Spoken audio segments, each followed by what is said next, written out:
بسم اللہ الرحمن الرحیم ونسلم علی رسولہ الکریم اما بعد۔ عزیز طلبہ کرام، مختصر القدوری کا آج سبق نمبر 34 ہے، اور آج ہم کتاب الصلاۃ میں باب النوافل پڑھیں گے۔ باب النوافل میں سنت نماز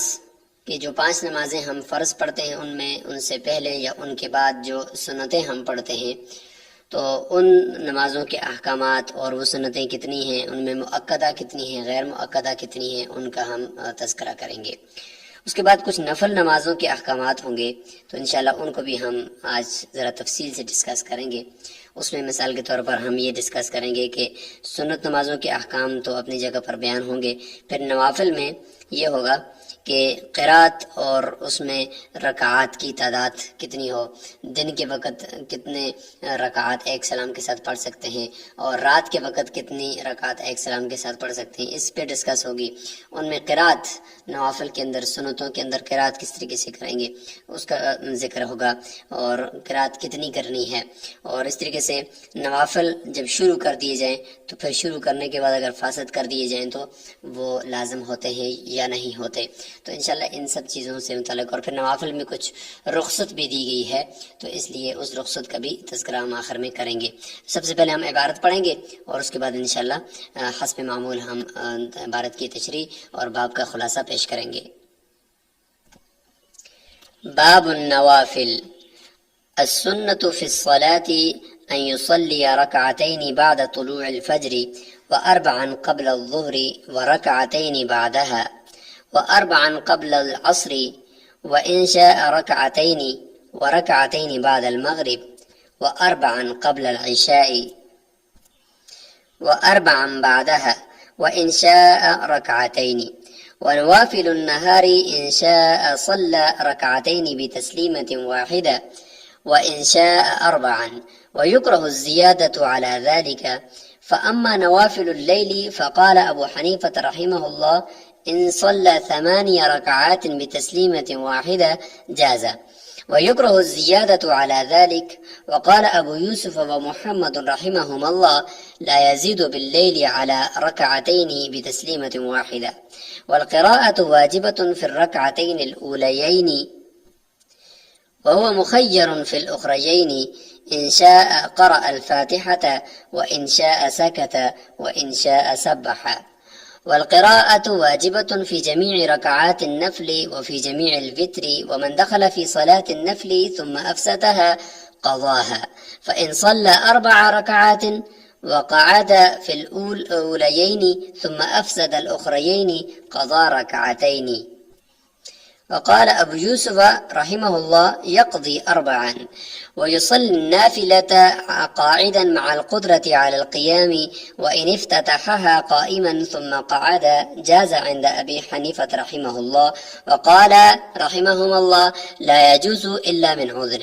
ومن كان خارج المصر يتنفل على دابته إلى أي جهة توجهت يؤمي إيماء. آگے چلنے سے پہلے ہم سب سے پہلے اس پورے باب کا خلاصہ ایک نظر میں دیکھ لیتے ہیں، تاکہ ہم عبارت کو ساتھ ساتھ سمجھ بھی سکیں کہ اس عبارت میں کیا کچھ بیان ہو رہا ہے۔ باب النوافل یہ پورے باب کا نام ہے، اور اس میں سب سے پہلے ہم کل 5 ابحاث ہم کریں گے۔ سب سے پہلی بحث جو ہوگی وہ السنن الرواتب، یعنی جو سنت مؤکدہ ہیں، جتنی بھی سنتیں مؤکدہ نمازیں ہیں، جیسے کہ فجر سے پہلے 2 رکعتیں ہیں، ظہر سے پہلے 4 اور اس کے بعد 2، اور اس طریقے سے مغرب کے بعد 2، عشاء کے بعد 2، تو یہ جو سنتیں ہیں جن کو ہم سنت مؤکدہ کہتے ہیں، تو ان کا بیان سب سے پہلے ہوگا۔ پھر اس میں ساتھ ہم سنت غیر مؤکدہ کو بھی ساتھ ساتھ ذکر کر رہے ہوں گے، عصر سے پہلے 4 اور عشاء سے پہلے 4 اور عشاء کے بعد 2 نوافل بھی ہیں، لیکن یہ کہ وہ سنتیں جو غیر مؤکدہ ہیں وہ عشاء سے پہلے 4 ہوتی ہیں، تو ان کا بھی انشاءاللہ ہم ساتھ ساتھ تذکرہ کریں گے۔ دوسرے نمبر پر ہم بات کریں گے رکعات النفل، کہ دن کے وقت اگر ہم نفل نماز پڑھیں تو اس کے اندر کتنی رکعات ہونی چاہیے ایک سلام کے ساتھ، اور رات کے وقت کتنی ہونی چاہیے۔ اور تیسرے نمبر پر ہم ڈسکس کریں گے کہ القراءۃ فی الفرض والنوافل، کہ فرائض کے اندر جو قرات ہے وہ کتنی ہے اور نوافل کے اندر قرات کتنی کرنی ہے۔ نمبر 4 لزوم نفل بالشروع، کہ نفل جو ہے وہ شروع کرنے سے ہی لازم ہو جاتے ہیں، تو اس کے بارے میں انشاءاللہ ہم ڈسکس کریں گے، تو اس حوالے سے ہم تفصیلی ڈسکس کریں گے۔ اور نمبر 5 الرخص فی النوافل، کہ نوافل کے اندر کچھ رخصتیں ہوں گی، وہ ہم انشاءاللہ ڈسکس کریں گے کہ فرائض میں تو وہ نہیں ہو سکتی، لیکن نوافل میں سنتوں میں آپ ان کو کر سکتے ہیں۔ تو یہ 5 ابحاث انشاءاللہ ہم اس باب کے اندر دیکھیں گے۔ تو اب شروع کرتے ہیں ہم اس باب کو باقاعدہ۔ باب النوافل ای ھذا باب النوافل، کہ یہ نوافل کا باب ہے۔ اس سے پہلے جب فارغ ہو گئے مصنف فرائض سے، ان کے آداب سے، فضائل سے، اور ان کے ساتھ جو متعلقہ اوقات مکروہ تھے، غیر مکروہ تھے، تو اب شروع کر رہے ہیں یہاں سے آگے نوافل کو،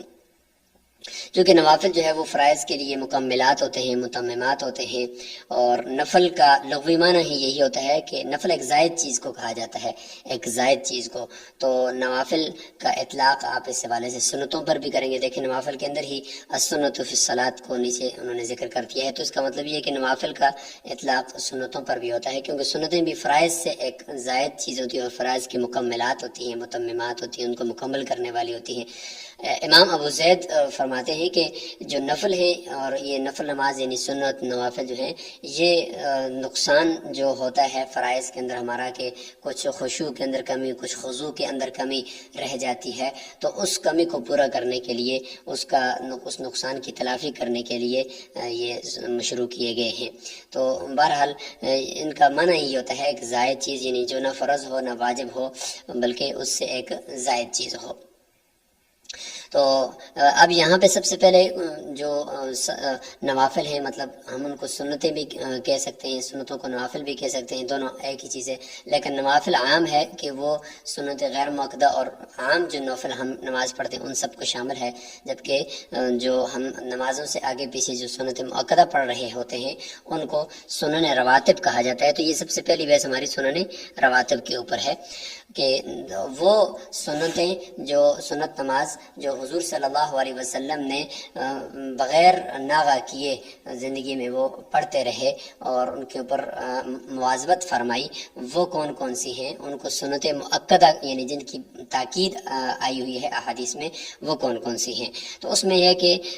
ہم فجر سے شروع کریں گے، تو السنۃ فی الصلاۃ، نماز کے اندر جو سنت نماز ہے تو وہ یہ کہ ان یصلی رکعتین بعد طلوع الفجر، کہ جب طلوع فجر صبح صادق ہو جائے تو اس کے بعد 2 رکعتیں پڑھے گا۔ تو یہ جو 2 رکعتیں ہیں فجر کی سنت، یہ ان کی بہت زیادہ تاکید آئی ہے اور ان کو واجب کے قریب قرار دیا گیا ہے، اور احادیث مبارکہ میں بھی ان کی بڑی فضیلت بھی آئی ہے، اور اس طریقے سے نہ پڑھنے پر وعید بھی آئی ہے۔ فرمایا کہ صلوها ولو ترقتكم الخیل، کہ تم اگر گھوڑے رون ڈالیں اور تمہارے اوپر وہ حملہ کر دیں، اس کے باوجود بھی تم صبح کی سنتوں کو نہ چھوڑو۔ اور اس طریقے سے ایک دوسری روایت بھی ہے جس میں حضور صلی اللہ علیہ وسلم نے یعنی اتنی زیادہ تاکید ہے کہ جس میں عملی طور پر حضور صلی اللہ علیہ وسلم نے کبھی اس کو نہ سفر کے اندر چھوڑا اور نہ ہی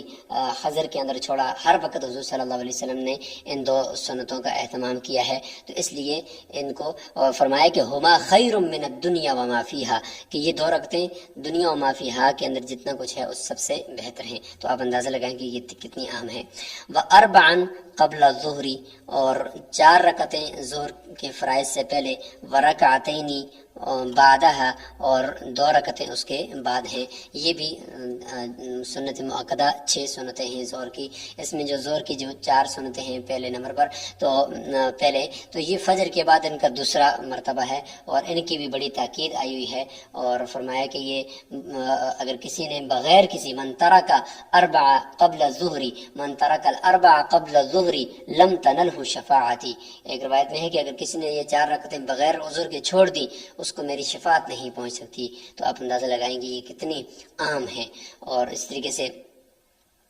جتنے بھی یہ سنتیں ہیں اس میں حضور صلی اللہ علیہ وسلم کا یہ قول یاد رکھنا چاہیے کہ من ثابر یعنی ای واظب علی 12 رکعتا فی اليوم واللیل بنى اللہ له بیتا فی الجنہ، کہ اگر کوئی آدمی ان 12 رکعتیں تقریباً سنت مؤکدہ کی بنتی ہیں 5 نمازوں کے ساتھ، تو اگر ان کے اوپر کوئی مواظبت کرتا ہے تو اللہ تعالیٰ ان کے لیے اس شخص کے لیے جنت کے اندر گھر بنا لیتے ہیں، تو ان کو بلا عذر ان کو نہیں چھوڑنا چاہیے۔ واربعا قبل العصر، اور 4 جو ہیں وہ عصر سے پہلے ہیں، تو ان کے بارے میں چونکہ روایات اتنی نہیں ہیں اور کبھی پڑھی ہیں حضور صلی اللہ علیہ وسلم نے، کبھی ترک بھی کی ہیں، تو یہ مستحب یعنی یہ آ جائیں گی سنت غیر مؤکدہ کے اندر۔ وَإِنْ شَاءَ رَكْعَتَيْنِ، اور چاہے تو 2 رکعت بھی پڑھ سکتے ہیں، عصر سے پہلے 2 رکعت بھی پڑھ سکتے ہیں، تو یعنی اس میں اس حوالے سے بھی ہے کہ حضور صلی اللہ علیہ وسلم نے کبھی 2 رکعتیں پڑھی، کبھی 4 رکعتیں پڑھی۔ وَرَكْعَتَيْنِ بَعْدَ الْمَغْرِبِ، اور مغرب کے بعد بھی 2 رکعتیں یہ سنت مؤکدہ ہیں، اور اس کے بعد پھر آگے نوافل ہوتے ہیں اوابین کے، تو یہ 2۔ واربعا قبل العشاء، اور عشاء سے پہلے جو 4 رکعت ہیں یہ سنت غیر مؤکدہ ہیں، ان کو مستحبات لکھا ہے صاحب قدوری کے جو حاشیہ نگار ہیں اور شارح ہیں انہوں نے، تو مطلب یہ ہے کہ یہ سنت غیر مؤکدہ ہیں، کبھی پڑھی ہیں حضور صلی اللہ علیہ وسلم نے اور کبھی ان کو زندگی میں ترک بھی فرمایا ہے۔ واربعا بعدها، اور عشاء کی فرائض کے بعد بھی 4 رکعتیں ہیں۔ 4 رکعتیں اس میں یہی ہے کہ 2 تو سنت مؤکدہ ہیں اور 2 جو ہیں وہ ان کو آپ نوافل میں شمار کر دیں، جو نوافل وطر اور 2 سنتوں کے بعد پڑھے جائیں تو اس میں آپ شمار کر سکتے ہیں۔ وَإِنْ شَاءَ رَكْعَتَيْنِ، اور چاہے تو 2 رکعتیں، تو یہ 2 رکعتیں جو ہیں یہ سنت مؤکدہ ہیں عشاء کے بعد، باقی جو 2 ہیں وہ نوافل میں ہیں۔ تو یہاں تک یہ ہو گیا سنن رواتب کا ذکر ہو گیا کہ جو سنت مؤکدہ یا غیر مؤکدہ نمازیں ہیں وہ کون کون سی ہیں۔ اب اس کے بعد آگے یہاں سے یہ دوسری بحث شروع ہو جاتی ہے، اور دوسری بحث کا عنوان ہم نے دیا تھا کہ رکعات النفل، کہ نفل نماز کی کتنی رکعات دن کے وقت ہیں اور کتنی رات کے وقت ہیں۔ تو اس میں 2 باتیں یہاں پہ آپ یاد رکھیں۔ پہلی بات تو یہ ہے کہ رات کی جو نفل نماز ہے وہ 1 سلام کے ساتھ کتنی پڑھ سکتے ہیں اور دن کی کتنی پڑھ سکتے ہیں، اور دوسری بات یہ کہ دن اور رات میں جو نفل نماز ہے وہ کس طرح پڑھنا افضل ہے، 2 رکعت کر کے پڑھیں یا 4 رکعت کر کے پڑھیں۔ تو جہاں تک یہ پہلے مسئلے کا تعلق ہے تو دن کی نماز 1 سلام سے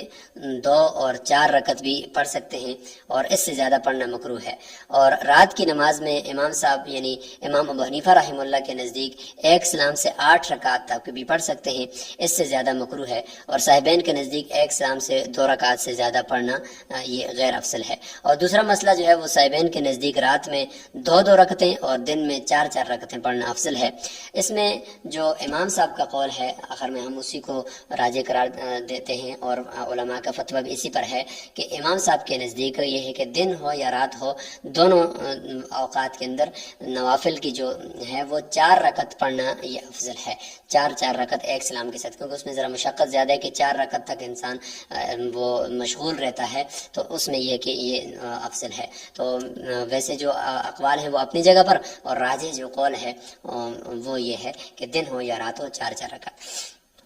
اب ہم اس کا ترجمہ کر لیتے ہیں، انشاءاللہ بات واضح ہو جائے گی۔ وَنَوَافِلُ النَّهَارِ، دن کے نوافل، إِنْ شَاءَ صَلَّى رَكَعَتَيْنِ، اگر چاہے تو 2 رکعتیں پڑھے بِتَسْلِیمَةٍ وَاحِدَةٍ، ایک ہی سلام کے ساتھ، وَإِنْ شَاءَ أَرْبَعًا، اور چاہے تو 4 رکعتیں 1 سلام کے ساتھ پڑھ لے۔ وَيُكْرَهُ الزِّيَادَةُ عَلَى ذَلِكَ، دن کے وقت 4 رکعت 1 سلام کے ساتھ پڑھنے سے زیادہ کرنا یہ مکروہ ہے۔ فَأَمَّا نَوَافِلُ اللَّيْلِ، جہاں تک رات کے نوافل کا تعلق ہے تو فقال ابو حنیفہ رحمہ اللہ، امام ابو حنیفہ رحمہ اللہ کے نزدیک وہ فرماتے ہیں کہ ان صلی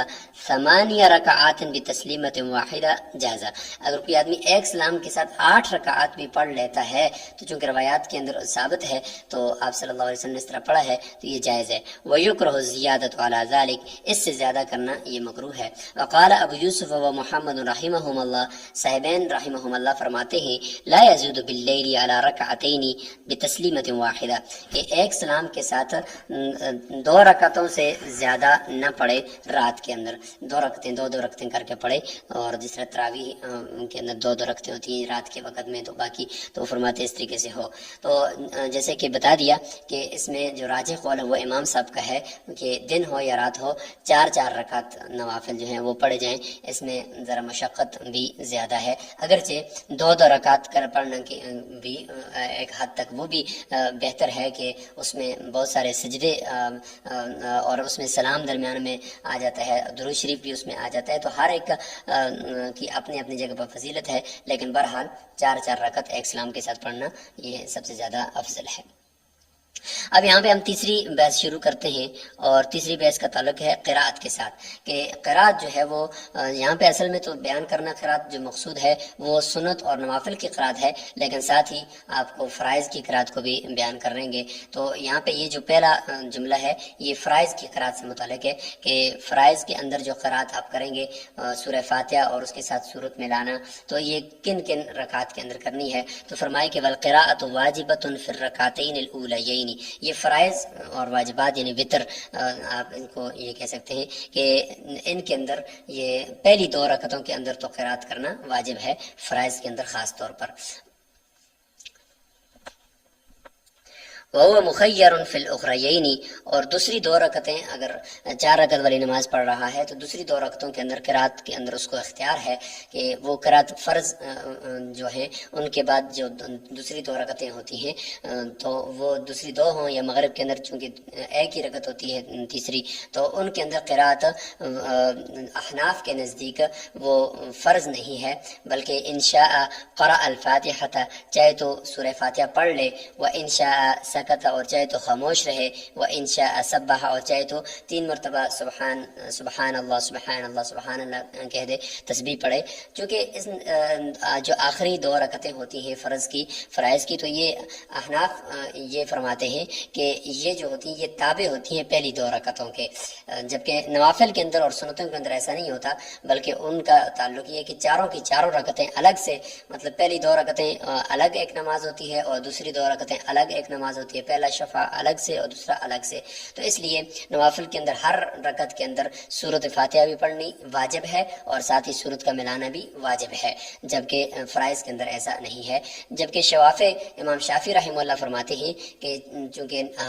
قرات فرائض ہو یا واجبات ہو یا سنت ہو یا نوافل ہو، کچھ بھی ہو، ہر ایک رکعت کے اندر قرات کرنا ضروری ہے. اس لیے ان کے نزدیک ہر فرائض کی بھی ہر رکعت کے اندر سورہ فاتحہ تو بہرحال پڑھنا ضروری ہے،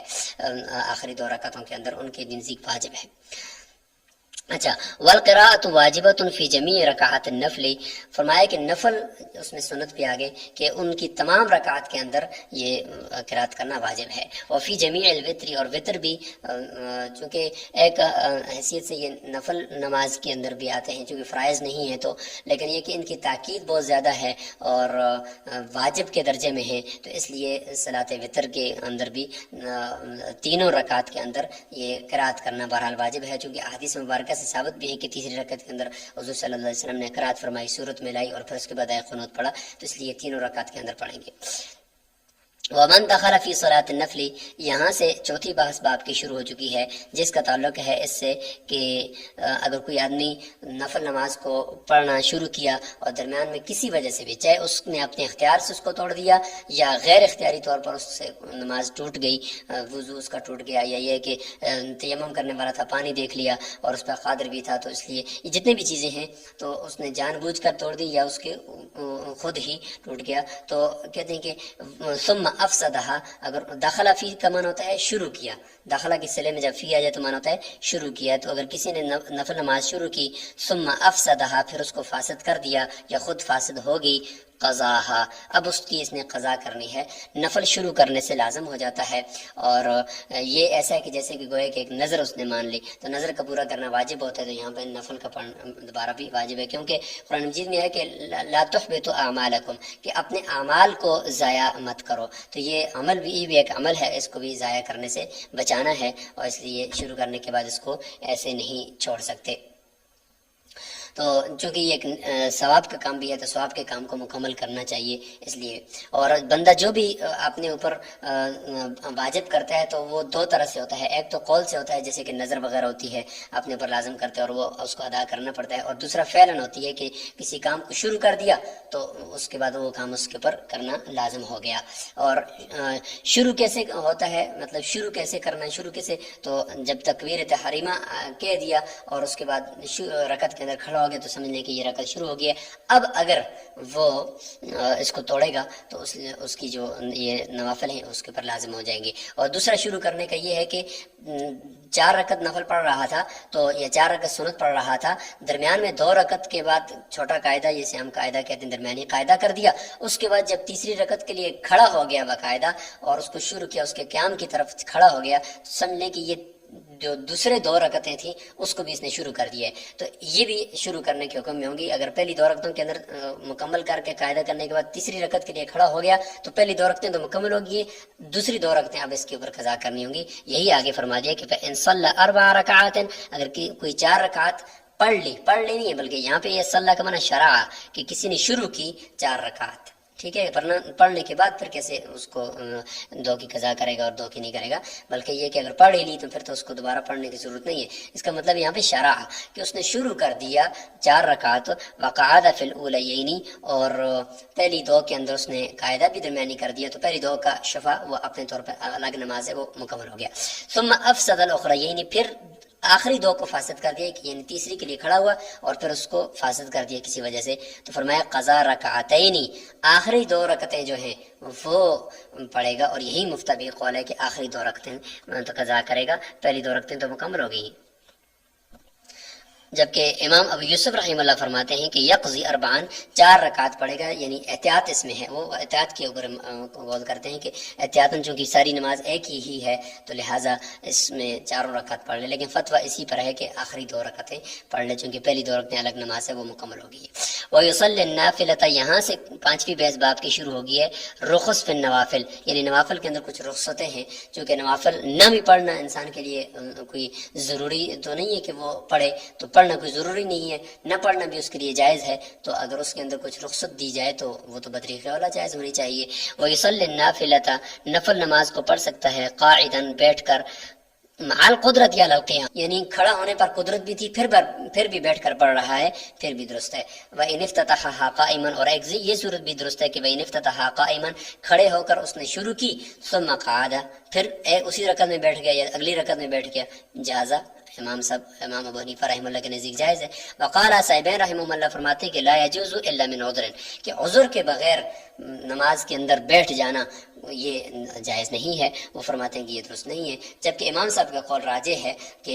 بیٹھ سکتا ہے, کہ نوافل کے اندر اس چیز کا اختیار ہے کہ نوافل کو نہ بھی پڑھے پھر بھی کوئی مسئلہ نہیں ہے, اگر پڑھ بھی رہا ہے تو اس میں یہ والے اختیارات بطریقہ اللہ درست ہیں. لیکن یہ کہ ثواب کے اندر پھر کمی ہو جائے گی. حدیث میں آتا ہے کہ اگر کوئی آدمی فرائض کو اگر جان بوجھ کر بیٹھ کر پڑھے گا تو وہ تو اس کا فرض ہی نہیں ہوگا, کیونکہ اس میں قیام فرض ہے, لہٰذا اس میں تو بیٹھ کر بغیر عذر کے بیٹھ کر پڑھنا تو جائز ہے ہی نہیں ہے. جبکہ نوافل اور سنتوں کے اندر اگر بغیر عذر کے بیٹھ کر پڑھے گا تو جو ان کی اجر ہے اس میں روایت میں آتا ہے کہ وہ اجر کم ہو جائے گا, اور اگر عذر کے ساتھ پڑھتا ہے بیٹھ کر تو ظاہر ہے کہ پھر اجر بھی پورا ہے.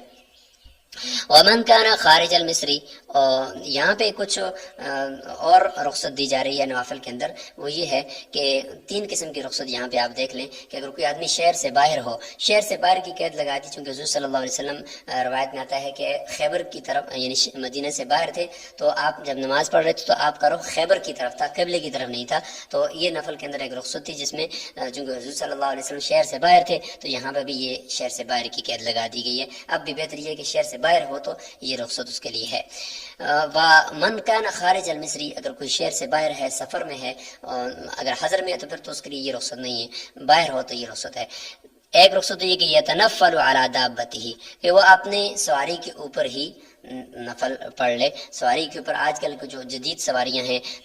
مطلب اگر وہ نفل پڑھ رہا ہے تو ہوائی جہاز کے اندر ہے، ٹرین کے اندر ہے، گاڑی کے اندر ہے، تو سیٹ پر بیٹھے بیٹھے وہ نفل کی نماز کی نیت کر لے، اور وضو اگر اس کا ہے تو وہ وہیں پہ نفل کی نیت کر کے اشاروں کے ساتھ وہاں پہ نماز پڑھ سکتا ہے۔ یعنی نفل نماز پڑھ سکتا ہے، کیونکہ نفل نماز کے لیے تو کوئی خاص ضروری بھی نہیں ہے کہ وہ قبلہ ہو، یا ضروری نہیں ہے کہ اور لیکن اپنے آپ کو مشغول رکھنے کے لیے وہ ایسا کر سکتا ہے۔ الی ای جہت، دوسرا یہ کہ جہت قبلہ کی بھی ضرورت اس میں نہیں ہے، وہ جس طرف ہی مڑے نفل نماز پڑھ سکتا ہے۔ توجہت، جدھر بھی وہ یعنی اس کی جو چہرہ ہے یا سواری اس کی توجہت متوجہ ہے ادھر منہ کر کے پڑھ سکتا ہے۔ یؤمی ایماءً، اور اشارہ کرے گا سجدے کے لیے بھی اور رکوع کے لیے بھی، اگر نیچے رکوع اور سجدہ کرنے کی اس کو گنجائش نہیں ہے تو یہاں پہ یہ باب النوافل مکمل ہو گیا ہے۔ آپ حضرات اس کے حاشیے کو دیکھیں، اور اس کی جو 5 اباحث ہم نے پورے باب کے کیے ان کو دیکھیں کہ کہاں سے کون سی بات شروع ہو گئی ہے اور کس طریقے سے، اور نفل نماز یہ جو مسائل ہم نے بیان کیے ان کو اچھی طریقے سے یاد کرنے کہ نفل نماز شروع کرنے سے کب لازم ہوتی ہے، کب لازم نہیں ہوتی۔ السلام علیکم ورحمۃ اللہ وبرکاتہ۔